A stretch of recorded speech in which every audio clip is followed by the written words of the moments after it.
Hi, I'm Elroy. As you see, on top of my head is a hard hat with a camera affixed to it, which I call my quick and dirty head cam. I'm going to demonstrate for you how I built this head cam, so you can do it yourself if you choose to do it this way. Technique I'm going to show you worked for me. It was cheap, effective, and well, basically what you see is what you get. It works, and that's the main thing. So let's get to how I did it. Let's start with the before shot. Here you can see a typical hard hat. A plastic hard hat is required to do this head cam the way that I did it. Any old plastic hard hat will probably do the trick. And I, for my head cam, used a Sony CyberShot. This one takes MPEG video. It's nothing fancy, it's just got a little 1 GB card in it. And I wanted to figure out a way that I could attach this camera to the top of my head, or the front of my head to be more precise. And I finally figured out that if I took one of these, a typical little mounting plate, tripod mounting plate for a camera, which I bought at a camera store for about $20. If I could figure out a way to hook this onto my hat, I'd have an instant head cam. So what I did was I took this hat, the one that you do not see in the videos when I'm making them, and I took my trusty soldering gun, and basically what I did was I looked at this mounting plate, and if you look carefully you'll see that there's a groove on either side that can slide into the top of the tripod. And I thought, well, if it slides into the top of a tripod, the thickness of the plastic on the brim of a hard hat is probably roughly similar to that on top of a tripod. If I could figure out a way to slide that into my hard hat, I'd have it beat. So I took my soldering gun, because that was the quickest way I could find without hacking up my hat too bad. I basically measured with a pencil or a pen how wide a slot I would need on the front of the hard hat here. And I took the soldering gun and I basically melted a line like so and cut out that section. Now if you're doing this yourself, you'd probably want to make the hole a little bit smaller than you need, otherwise this is just going to fall through it. Make the hole a little bit smaller than you actually require, so it's maybe just a little bit too tight, and then enlarge it as needed. That's how I did it anyway. And then on the bottom of the mounting plate, I took one of these old rebar caps. You'll find them on any construction site, sometimes just lying on the ground or in a garbage bin.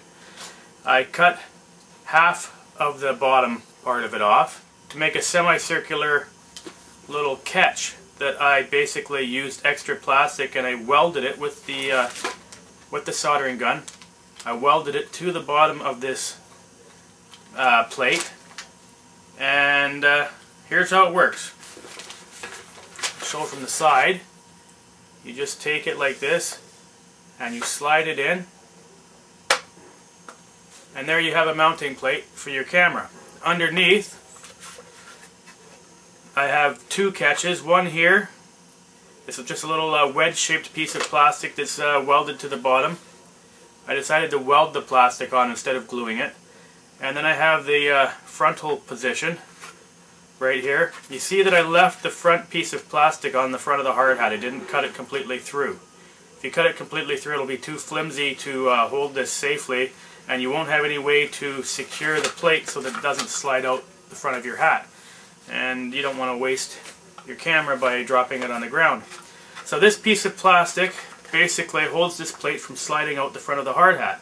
If I want to take this out, I have to pull this plastic lip up, and then the thing will pop right out. There's the second catch, and then it comes out.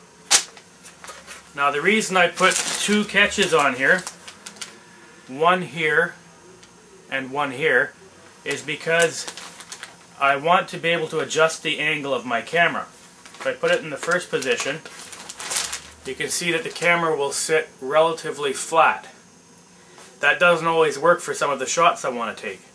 So the second position, if I push it back, you can see the camera will be tipped forward. I'll attach the camera on and you'll see what I mean. Okay, again, here is the mounting plate with the little camera attached. I wouldn't want to use a camera any bigger than this because it would be too heavy, in my opinion. Slide it in like this. That's position 1. You can see the camera sits relatively flat. Not perfectly flat, but relatively flat on the front of the Hardhat. If I slide it back, you will notice the position will change quite a bit, or the angle will change. Okay, that's in the second position. Now if you look closely, you'll see the camera is actually leaning forward quite a bit. That might look like too much, but if you're doing a shot, let's say from the cab of your truck, or from an excavator or something like that, you actually want to have the camera tilted forward a little bit, or you won't see the action that's happening on the ground right in front of your machine. If you're doing something where you're looking up a lot, like maybe in the mirror of a truck, it works better if you slide it forward a little bit so the camera's sitting more level. Alternately, you can change the angle of the Hardhat on your head, which is what I find I have to do as well. So this is all an experiment for me, but it's one that I'm happy with the result. And if you check the videos on my channel, Kimchi Man 1000 on YouTube, you'll see that most of the videos that I took, the one driving the garbage truck, driving the Bobcat, and a few others that I will be posting, they were all shot using this camera. In the future videos, I'll be using a combination of this camera and that camera. So there you are. That's how I did it. Nothing fancy, but it gets the job done. So, if you are interested in making your own quick and dirty head cam, there's at least one way you can do it. I hope you enjoyed that little presentation.